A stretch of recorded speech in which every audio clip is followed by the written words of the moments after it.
So this is Rachael Rine from Paradise Kitty, all girls, all Guns N' Roses, and we are coming down under real soon. We can't wait to get to Australia. Beautiful. Rachel, thanks for joining us today. Thanks for having me. I'm excited to be here. It's nice to talk to you again. It is. It's been a long time. It's been about 4 years since we spoke last. A lot has happened, hasn't it? Oh, yeah. I've had a motorcycle accident and I was like on my back and in a wheelchair for 12 months after I spoke to you. So it's been a lot happening in my world. And since then, I've actually bought Heavy, so I own Heavy now. So it's my little baby. Wow. That's a lot of changes. You know, I guess everyone's kind of world got turned upside down and shifted around in the last few years. Oh, hell yeah. Most definitely. So Paradise Kitty returned to Australia shortly for a run of shows. So in this day and age, mate, with all the setbacks of the last couple of years, are you getting excited yet, or won't actually seem real until you get on the plane? You know, I'm just excited to be playing again. I'm excited that shows are booking again. I'm excited to see things like starting to open up again. And, you know, at the same time, I'm being really realistic about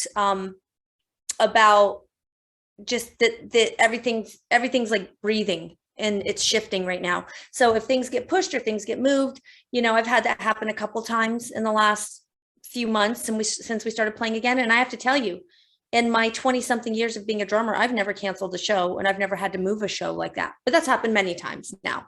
And it's just kind of like, you know, being flexible to go with the flow for everyone involved, because it's such a strange time. I think it really takes all of us being willing to work together, promoters, artists, fans, venues, agents, managers, like we all just really have to do our best. We're all in this together. So let's just do our best to work together and be understanding of everyone's new challenges. You know, well said. Here.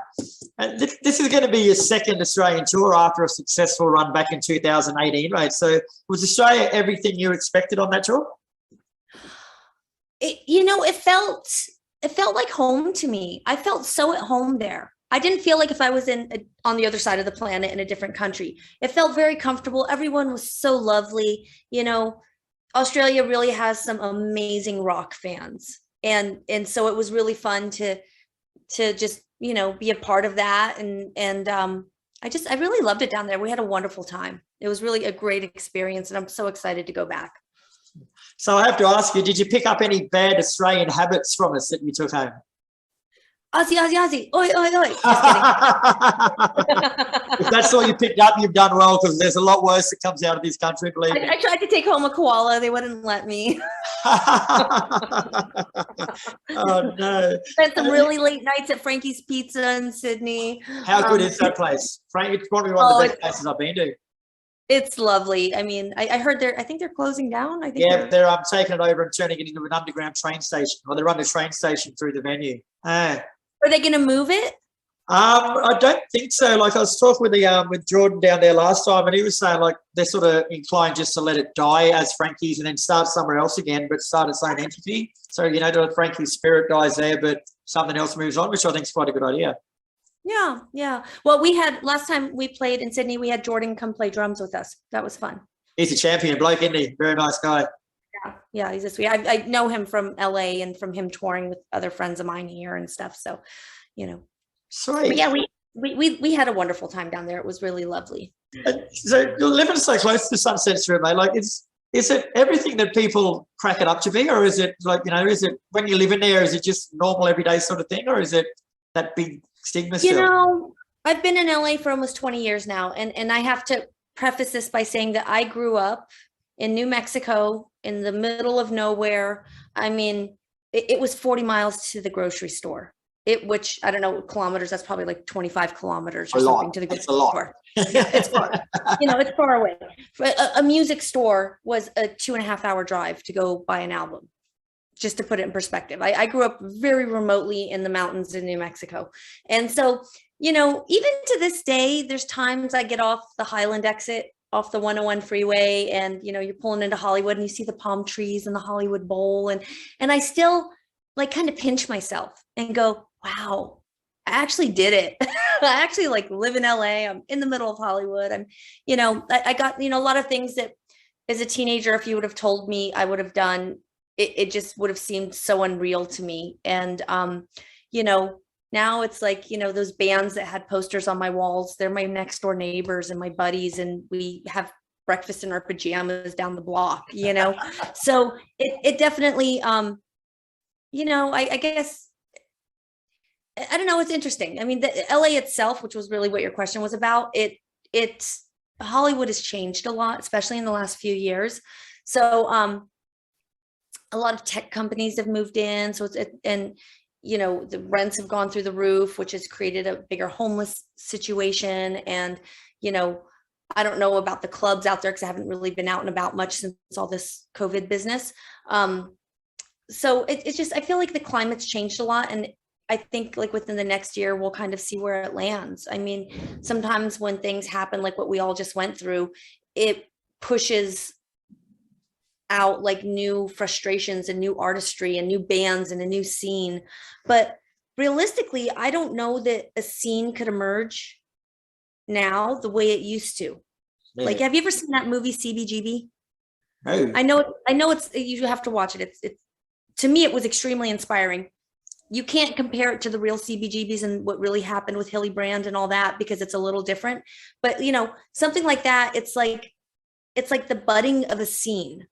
What used to happen organically, and like people would go down to the Bowery, and there was these bands that couldn't play anywhere else, like Blondie and the Ramones and all these like amazing artists that were playing down there. And that this whole scene kind of grew up around that. And a whole scene grew up around Max's Kansas City. A whole scene grew up around the Sunset Strip.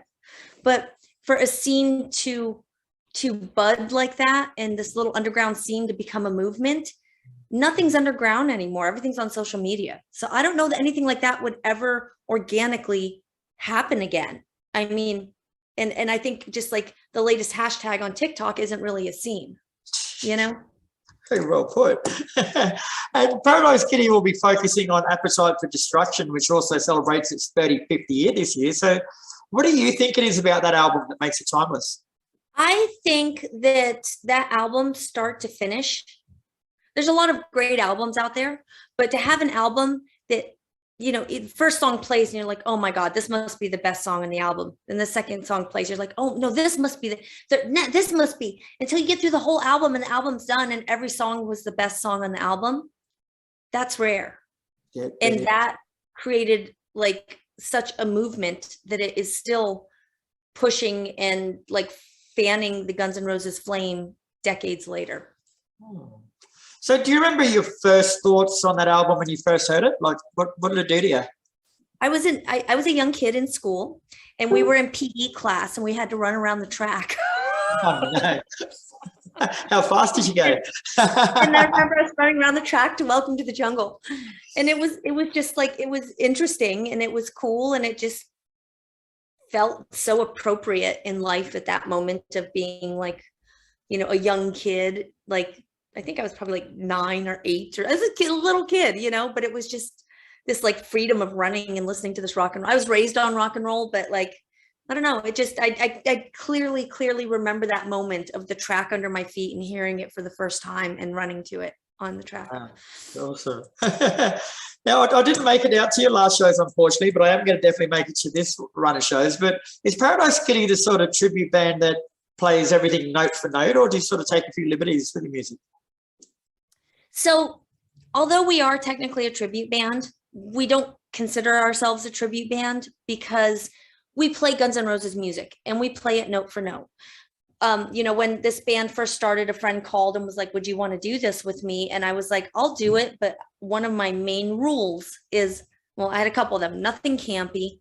I'm not going to take some stupid like She Adler name, or nobody's wearing a wig or dressing like them or doing any, can I swear? Yeah, go for your life. No one's doing any stupid shit like that. It's just, it's campy, it's kitsch, no, that's not going to happen. And the other thing was, every girl that played with us had to really cop the feel of the artist she was covering, because each 5 members of Guns N' Roses, they each really have their own swagger and their own feel to how they play their instrument. And if you remove one of those feels, it doesn't sound right. It just doesn't sound right. So to me, it was really important. It wasn't like, oh, the girls are hot, get out there and hack out a few Guns N' Roses tunes, kind of. To me, it was more important that we got out there and everyone really properly played their parts and that they had the right feel. And, you know, I have to say that we were once doing a show with Dizzy Reed, and I sat in on a few songs, and Dizzy didn't, we've done a lot of shows with him, but he didn't realize that I was sitting in. He didn't look back. He just counted off the song and we played. And then I didn't know where he was ending that song, because it was a song that goes on and on. And he looked at me to round up, and he like jumped back. And afterwards he was laughing. He was like, I didn't even realize that my drummer left and you sat in. Oh, wow, that's feel. He was like, you just had the feel. And like, he was like, I looked back, I was like, why isn't he ending the song? And I realized you don't know where we end. He was like, I like freaked out when I saw you back there. I was like, man, our big fat bald drummer just grew long blonde hair and boobs. I wish that had happened every show.